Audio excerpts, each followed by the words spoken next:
What's going on, everybody? Welcome to The Dime. It is election day. We are not talking politics, though. We are going pole dancing, and we also giving you our power rankings at the end of the show, so stay tuned for that. If you want to follow The Dime, you can on Instagram, TikTok, YouTube, and I'm missing one, Kwab. Threads at The Dime NBA. I'm Josh Rodriguez at Josh_Rodriguez_. He's Kwab at Kwab, a.k.a. Yes. Kwab, are you ready to go pole dancing? Let's do it. All right, this is Pole Dancing. Kwab and I put up 3 polls on our Twitter account at The Dime NBA, and our followers responded. We're here to report the information and to dissect it as well. Call me Steve Kornacki, baby. Let's do the damn thing. First poll, which team has the most fraudulent start? Coming in at first with 53.3% of the vote is the Golden State Warriors. Coming in second was Phoenix Suns at 26.7%. Coming in at third is the Cleveland Cavaliers at 13.3%. Others at 6.7%, but they didn't comment who the other was, so we don't even know who they're talking about. But winning this was the Golden State Warriors. Kwab, are you like everybody else? Do you not believe in this Golden State Warriors team? I was actually shocked the Warriors were leading in that. Me too. Yeah, I was kind of like, well, I voted other. I didn't put anything, but I did vote other. Oh, that was you. Yeah, that was you're one of them. No, it's definitely me. It was me. You're a Jill Stein voter. That's what you are. No, I'm a Nets. I'm a Nets fan.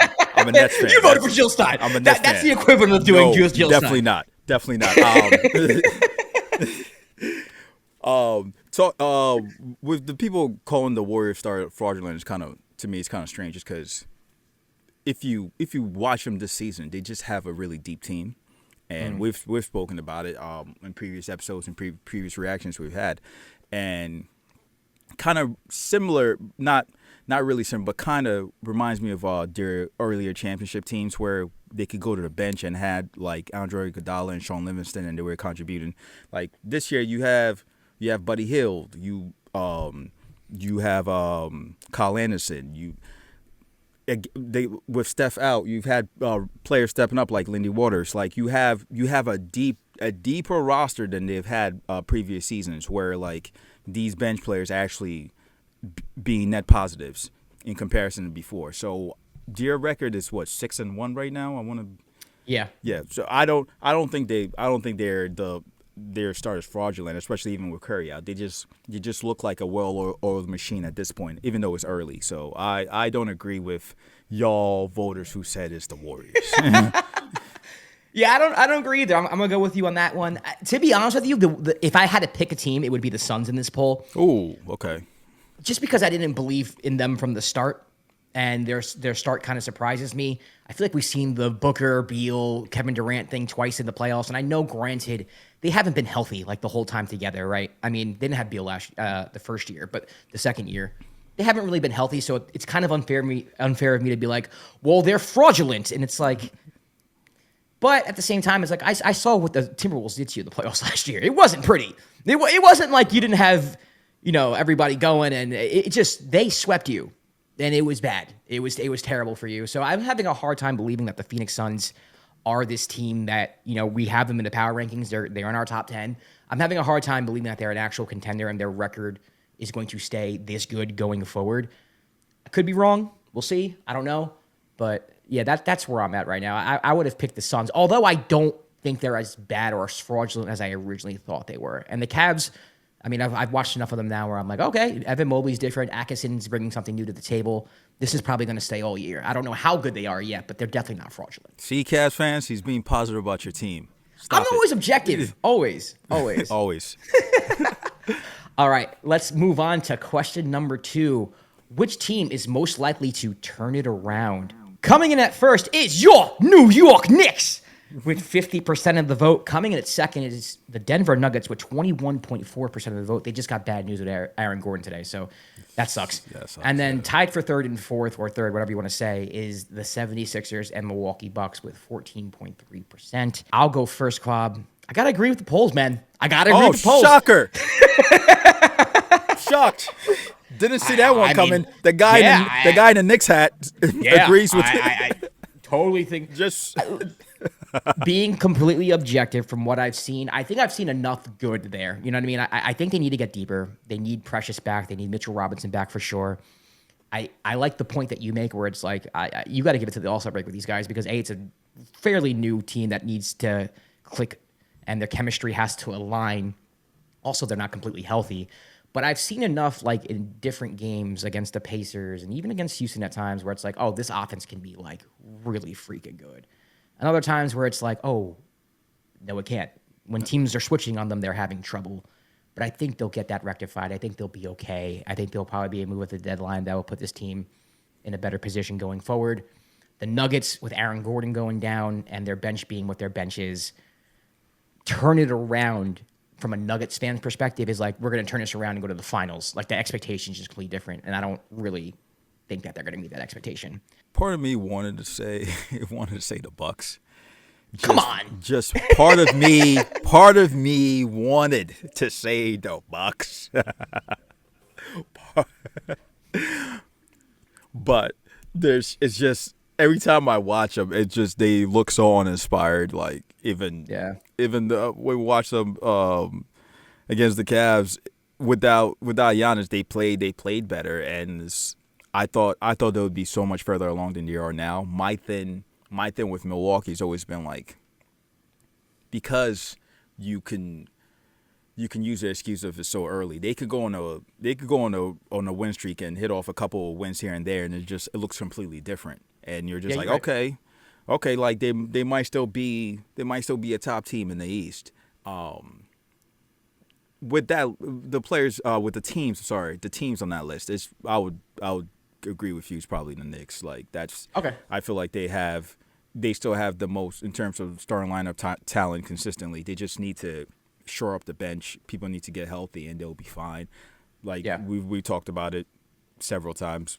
They just need to keep stacking up little wins here and there, and just keep gelling, and they'll be fine throughout the course of the season. So it's probably the Knicks. But part of me wanted to say the Bucks, but I didn't. I mean, it's a bold statement to make, and you would look like a genius if you made that statement and they turned it around. I'm just saying, the genius potential's there, Kwab. It's just look, you and a team with Giannis and Dame, and you could say high level role players, and even hopefully Chris Middleton comes back, and Middleton comes back, like should not be a bottom tier team in the East. It's just even if it was just Dame and Giannis, it shouldn't be the case. I agree. Yeah, I mean, so that's why part of me want to say the Bucks. All right, let's move on to question number 3, the final question. Has the 3-point shot diminished how much you like watching NBA basketball? Yes or no?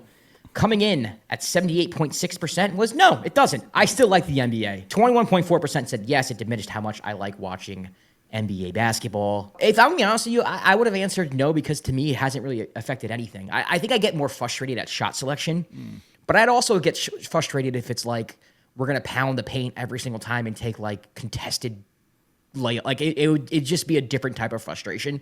And players now are so skilled that it's like you get runs where it's like, man, like these athletes are unbelievable. I really don't have too much of an opinion on this. I'm just kind of like, no, but not no in a way where it's like, it's better. It's just no, or it's just like, it's just basketball to me. What do you think? It feels like there's a loud, concerned, like effort to basically be like, the ratings are down, and it's because of the 3-point line. Like, it's been a constant blame of like the 3-point line and propaganda, baby. 3-point line propaganda. It feels that way, and I'm like, to me, this might be me going off on a little tangent or a rant, but like the NBA is the only one of the only major sports that the national media always tries to find what's wrong with it instead of like pushing the positive and celebrating like how well it's done. Like, yes, there's been a 3-point boom. Okay, like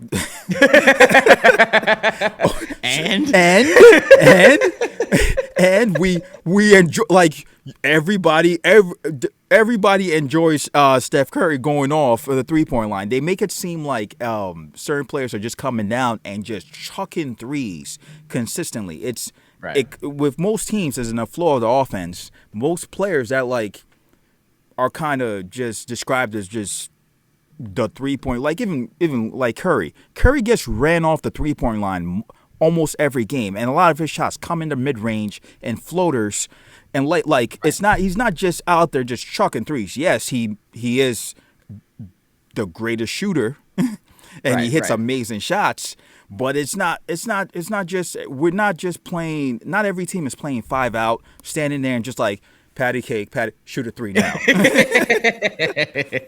and I hate how every time I feel like I see like once a day I see a tweet that's just like the 3-point lines ruined the game. Maybe we should take it out. We should take out the corner 3. I'm like, what are we doing? Enjoy the game. Basketball's fun. Enjoy the game. I think the 3-point line ruined people's pickup experience, and they equate it to the NBA because you go to the basketball courts, and there's always a couple of dudes who are just launching off the dribble threes from 25 to 30 feet. And it's like, pass the damn basketball. We are not professionals. We can't hit these shots on the regular. This isn't fun for me. I don't want to be in a game where you're launching 30-footers, 16-year-old lefty who thinks he's James Harden.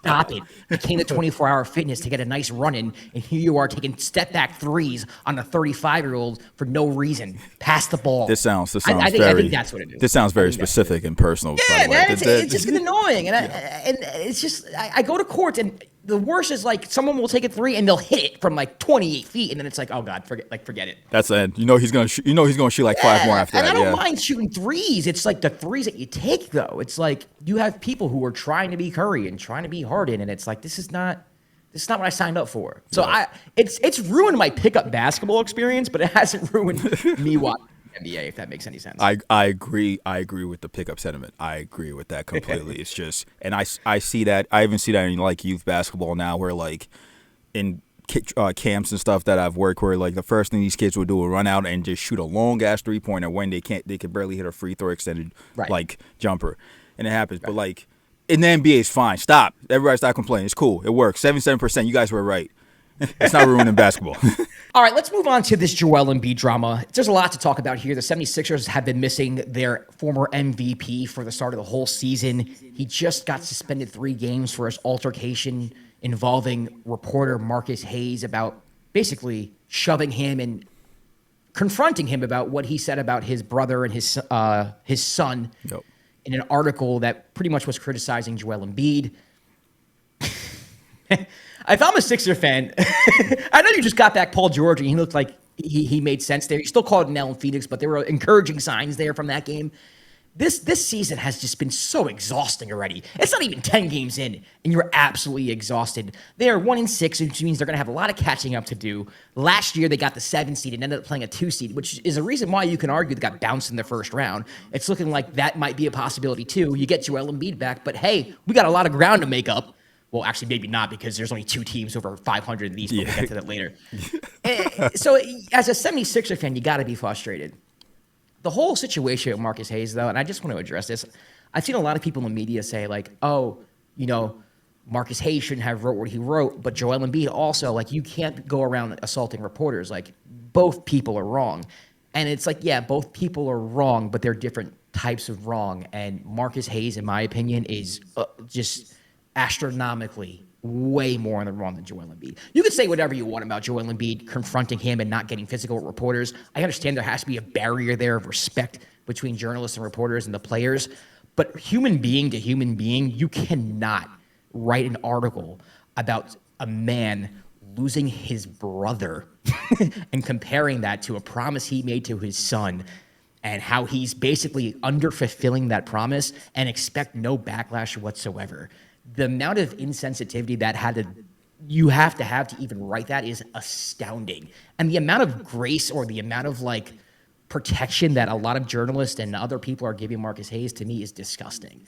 I am 100% for journalistic integrity and protection of journalists, but I'm also like pro, hey, don't make comparisons to a guy's dead brother, because that is not effing cool. And honestly, anything that happened to Marcus Hayes outside of being murdered or put in the hospital, I'm just saying, I don't want to make it seem like I'm condoning violence. That's why I'm saying that. I don't think Marcus Hayes should be put in the hospital, and I don't think Joel Embiid should have seriously hurt him or his family. But I do think getting in his face and maybe like shoving him up a little bit and saying, hey, don't you effing talk about my dead brother ever again.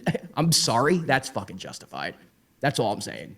Yeah, I agree with you. I agree with you completely. I feel like when it comes to being critical of a player, you can be critical of a player without talking about your family. Like, there is that's unnecessary. It's wildly unnecessary, especially when it's a tragedy where, like, if you're part of the Philadelphia community, you're a Sixers like fan, you understand how devastating it was for Joel losing his brother. Again, anyone that loses a family member, it's a devastating thing. To use that to try to get your point across about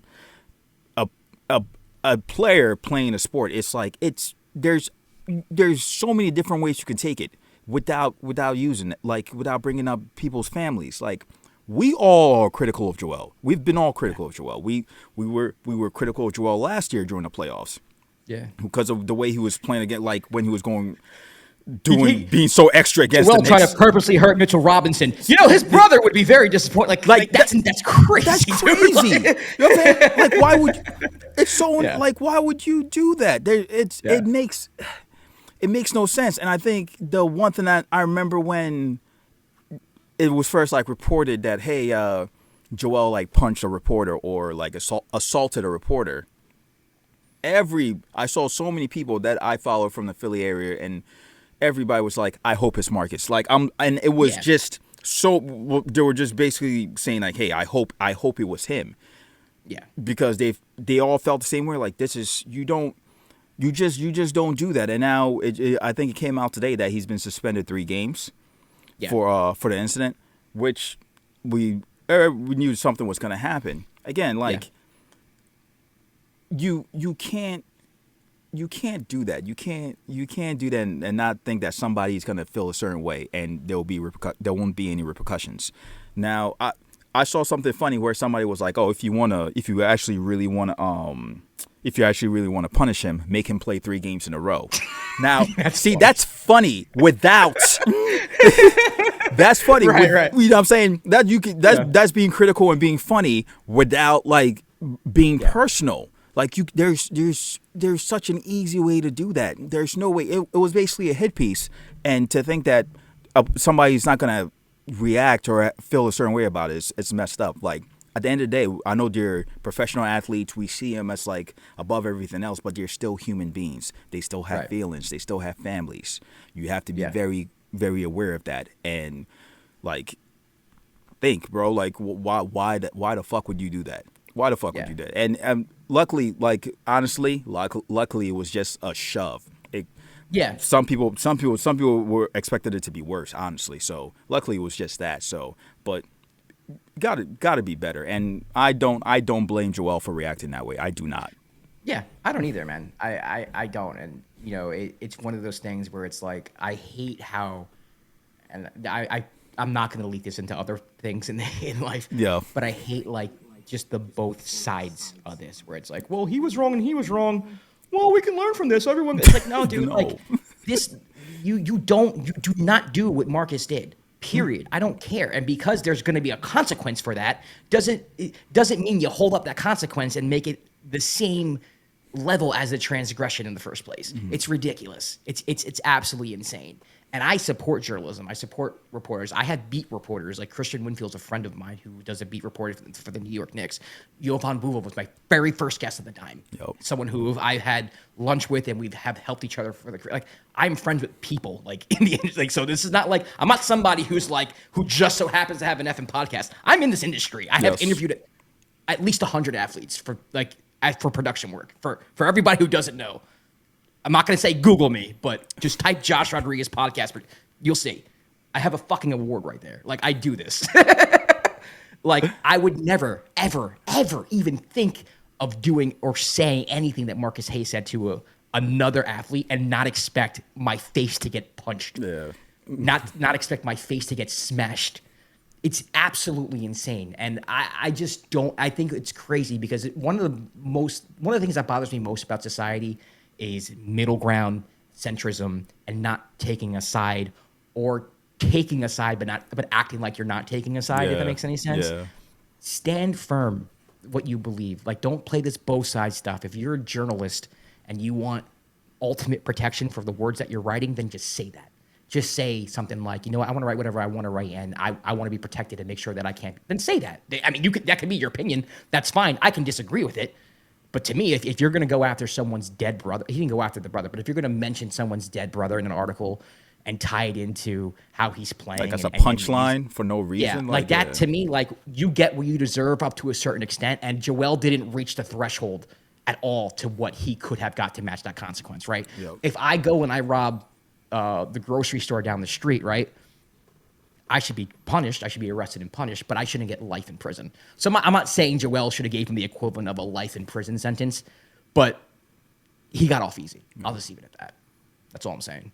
And I have no problem with what he did. And Joel should be suspended. I'm not saying he shouldn't have been because, yeah, he did make he has to live with his consequences too. That's how it works. Yeah. That's all I'm saying. That's.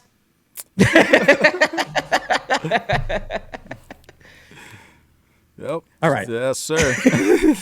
Let's just leave it there. All right, Kwab, let's do our power rankings. You ready? Yes, sir. Let's do it. These are our power rankings. Kwab and I are going to do this every week. This is the most we've ever agreed on the power rankings ever. There was literally. Kwab, Yes. we disagreed on like one thing, and it was such a small disagreement that you were just like, yeah, okay. Yeah. Like there was much. no pushback. whatsoever. There was none whatsoever. I had a jokingly pushback, a jokingly team pushback at the Right. like that was supposed to be 10. That was about it. But this is probably the only one where we're like, okay, yeah. So don't get used to it. Don't get used to at all. And if you don't agree with this top 10, we don't care. So we don't care. Leave in the comments. Let us know. Do the whole YouTube host thing. Leave in the comments. What do you think about it? Leave in the comments. Just let us know. Let us know how you feel. Let us know, we will react to that on the next episode. Here we go. Power rankings for week 3, or our third power rankings of the year. We'll just leave it at that. Coming in at number 10 is the Houston Rockets, in at 4-3. Last week, they had wins at Dallas against the New York Knicks, and they lost to Golden State in a game where they were down 31, came all the way back to take the lead, went into overtime, and eventually lost. Kwab, for me, the reason why the Rockets are on here is because there are not a lot of good teams in the league right now, especially in the East. They're 4-3. They have a winning record with an impressive victory against the Mavs where they looked good, an impressive victory against the Knicks, a team that eventually I think will be on this list. Very like bipolar right now from the Rockets from what I've watched. I don't know what they are right now. I think they're still trying to figure themselves out. A lot of young talent. Sengun is one of my favorite players in the league. Outside of that, there's really not much else to say. I mean, they're here because of the ineptitude of the East and because they have nice victories. The last 2 years we've done previews with Will biased Houston, and he speaks about the talent that the Rockets have, and one of his favorite players is Tari Eason. And even though they lost the Warriors, like the impact he had that game was ridiculous.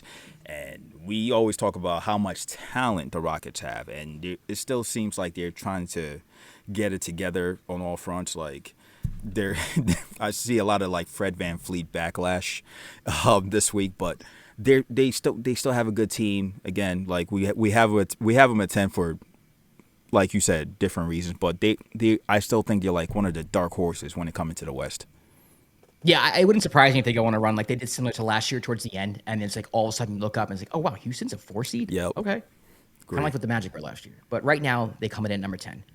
Coming in at number 9, we have the Denver Nuggets, also sitting at a 4-3 record, even though it feels a lot worse. Last week, they beat the Jazz at home, beat the Raptors at home, and they lost at Minnesota in a game which they led very late in that game. Minnesota closing on a 10-0 run to shock the Nuggets, I would say. They lose Aaron Gordon, which is not good at all, so I don't know how they're going to be able to handle that going forward. He's one of their most important pieces. For me, again, the 4-3 record, there are a lot of teams underperforming. The Nuggets get a lot more grace from us for the simple fact of their pedigree, winning a championship a few years ago, how good they were last year, even though they were underperforming to start the year. I think teams like the Nuggets, whether it's fair or not for the power rankings, we look at and go, okay, you know what? Even though they might be 4-3, we'll put them over a Rockets team that's 4-3 because of who they are. It's just the truth. So, not really overly impressed with the Nuggets, but they get in at number 9. Yeah, they're at number 9, but they're in trouble. They're like, yep. It's just their wins. None of their wins have really been that impressive. Like, yeah, they beat the Jazz. It's the Jazz. The Jazz are like tanking correctly. See that next? Yeah. That's how you tank.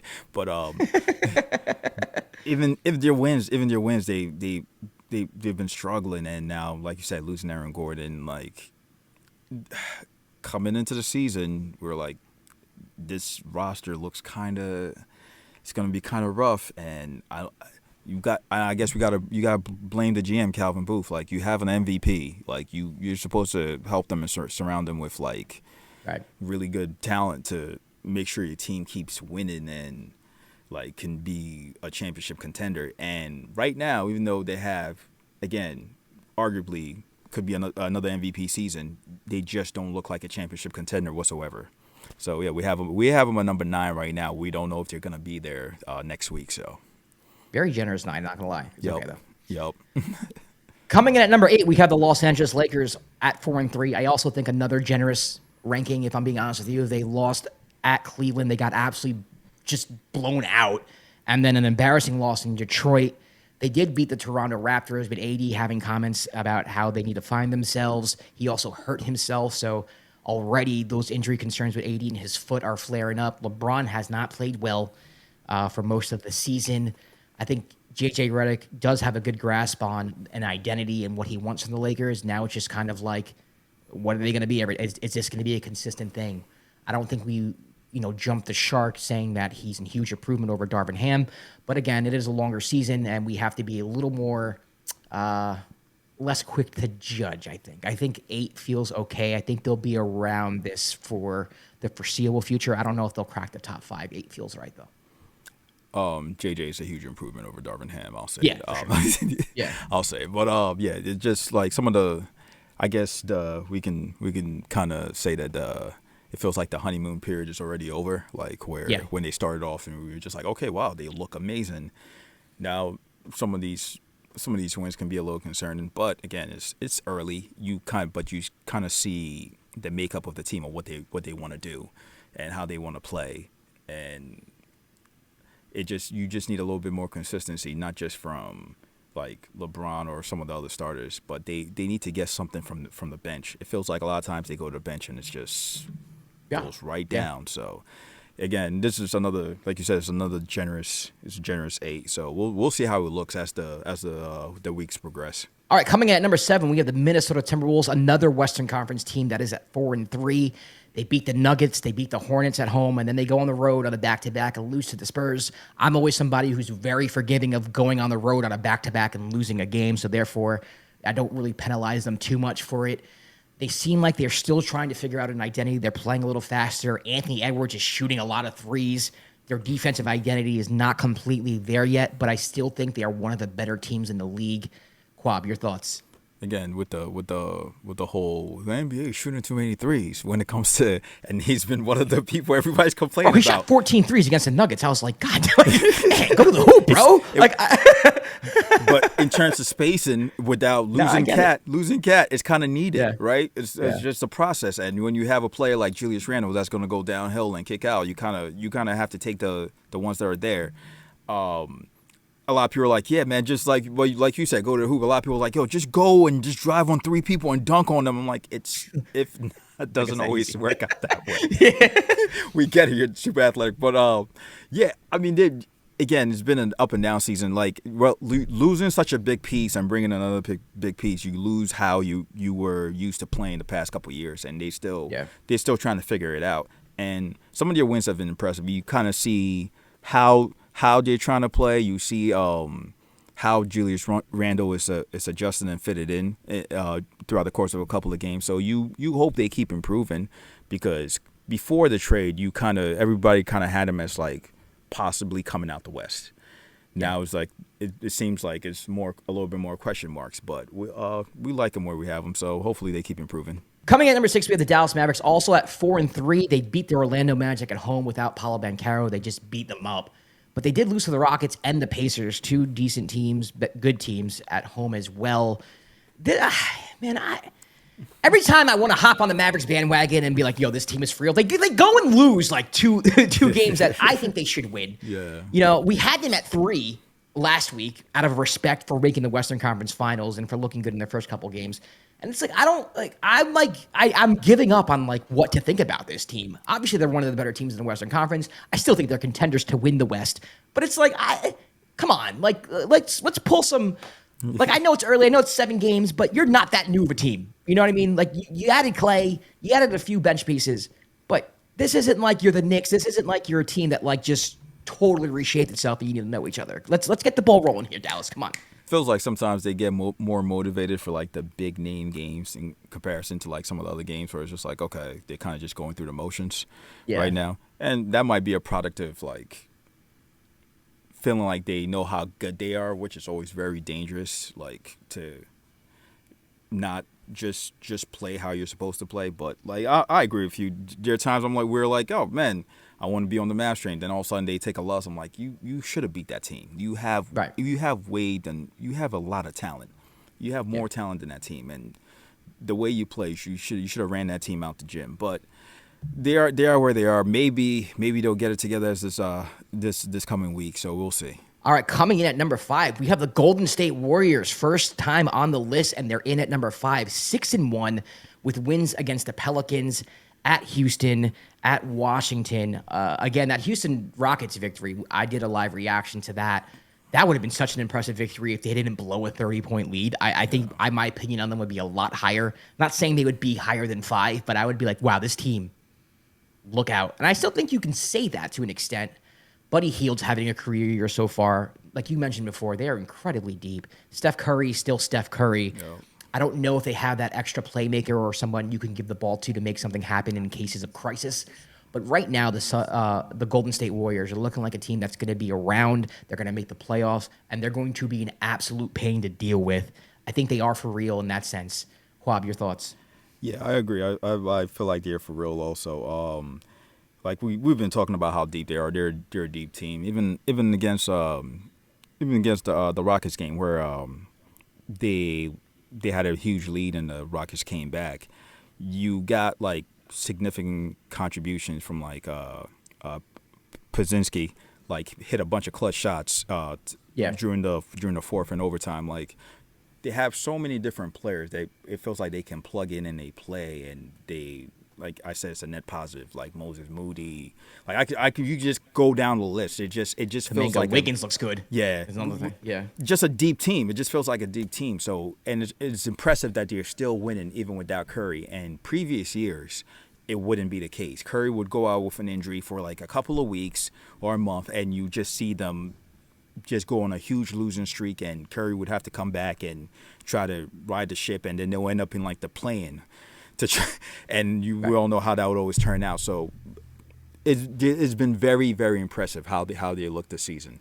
That's why I'm shocked that people are saying that their start has been fraudulent. Like, what are we talking about? Yeah, I'm shocked too, especially a Steph Curry led team. Like, you know what that dude can do. Yeah, exactly. Come on. What is wrong with y'all? All right, coming in at number 4, we get the Phoenix Suns at 6-1, wins at Los Angeles against the Clippers, against the Blazers and against the Sixers. My note with the Suns is Kevin Durant is still an unbelievable basketball player and just an absolutely absurd human being at scoring the basketball. They do look better. I think the additions of Jones and Monty have helped a little. I don't think it's like dramatically changed them in any type of way, but they are healthy. They are playing together, and Kevin Durant's just playing out of his mind. And I feel like since he's been to Phoenix, people are just kind of like, nah, it's KD, whatever. Like there hasn't been a lot of hype around him. I mean, last year he was having a phenomenal season too, and nobody was talking about it. Yeah. So I want to give it a shout to KD. Suns in at number 4. Yeah, like I'm on number 4. If a team has KD and Devin Booker, even Bradley Beal, you're gonna have a chance. And some of the additions they made, shoring up the point guard position, which was a question mark previous seasons, has been positive. Now the main issue I keep seeing, especially on Phoenix Twitter, is their big man issue with Nurk not really having that good of a season. So if that can be kind of fixed. Like it's the ceiling is very high for the team. I think like any team with KD and the way KD is so efficient, you're gonna have a chance. You're gonna have a chance any given night. All right, coming in at number 3, we have the 8-0 Cleveland Cavaliers moving up a spot. Now I know they're undefeated. I get it, Cleveland. I don't think we have the heart or the guts to put him over Boston yet. So sorry about that. But shout out to y'all again, just to give Kenny Atkinson a shout out. I think he's completely changed the way this team plays, different offense. Evan Mobley is taking a step forward. Jared Allen seems like he's having a better season. Darius Garland is having a good year right now because he's healthy. And I like Cleveland. I do. I think they're going to be around for a while. I don't think they're better than Boston, but right now, by far, the second best team in the Eastern Conference. Yeah, Cleveland looks good. You do what you're supposed to do, which is win. They've been winning. Yeah. And you beat who's in front of you, and it's been the Bucks. Sorry, Bucks. You gotta get it together. But again, like they have their starting lineup has been look great with the backcourt and the front court. Even their benches look good, like you said. The tweaks and adjustments that Kenny Atkinson has made in terms of their play style has helped. They play a lot more faster than they used to, which we always talk about was a gripe of us, because we're like, you have the guards, you have the athletes, you take so long to get into your offense, and that seems to be completely different this year. So, yeah, right. they're a top team. They're a top team. Technically, they're the number one team in the East, but we have them as the number 2 team in the East. Right. And coming at number 2 on cue is the Boston Celtics, 7-1. They beat the Hornets twice.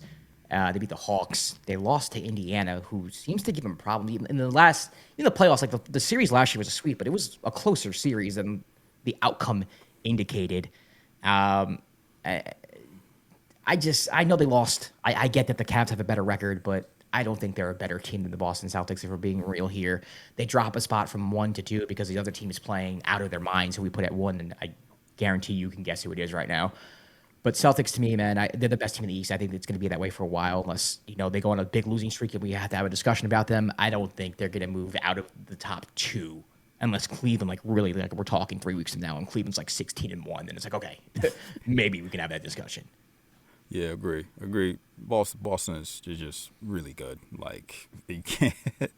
It's ridiculous. It was actually shocking the Pacers beat them, but the way the Pacers played was the reason why they were able to beat them just really fast. Just anytime, any misses, they were just going at them. I don't think a lot of teams can replicate that. So they're going to be tough to beat throughout the course of the season. So I'll be shocked to see when they get your second loss, but they look good. All right, and at number 1, it's the Oklahoma City Thunder. They beat the Spurs, the Blazers, the Clippers, and the Magic last week. Haven't won a game by less than double digits, which is insane. Mm-hmm. It's insane. No notes. They play great defense. They shoot the 3. They have playmakers. They at every position. Isaiah Hartenstein hasn't even played. There's not much to say. Every time we come back to the end of the power rankings and we get to 1, 2, and 3, it's always just they're really good, and that's it. That's all I have to say. Just no notes. What else is there to say about the Oklahoma City Thunder right now? Just exactly. They look great. Cheddar's taking another step. He's in the discussion of Defensive Player of the Year. A lot of us had we thought it was going to be a sweep with Victor Wembanyama, but Cheddar's been playing great on both sides of the ball. Yeah, Shea's having another MVP caliber season.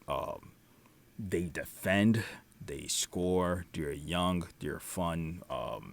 Like you said, Isaiah Hartenstein hasn't even seen the floor, and that he addresses so much of their problems that they have.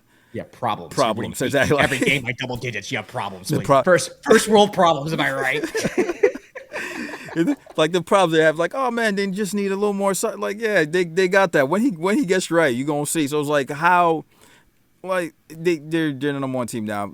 A deep bench of young players. They bring players off the bench that help. Caruso has been making such a great impact. I still can't believe that they made that trade just straight up for Josh Giddey and didn't give up a pick again. I'm still going to harp on that.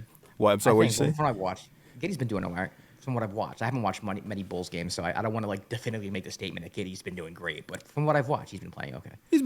That's not the point. It's just that's. The Bulls need to be investigated for malpractice. That's all I'm saying. Got you. People were offering multiple picks for Caruso, and they were nah, we'll just do a straight one-on-one trade.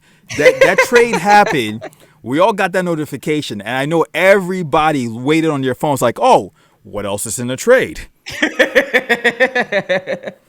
Nothing? Okay. That's it? Thanks, Shams. Hey, thanks. So they OKC looks great. They look amazing. So I mean, we'll see how the season progresses. They look like the team that's going to come out the West, honestly. So yeah. They amazing. They look amazing. All right, well, that's going to do it for our power rankings. Like we said before, leave a comment below what you think the power rankings should have been, what you think we did wrong, who we overrated, who we underrated, all that good stuff.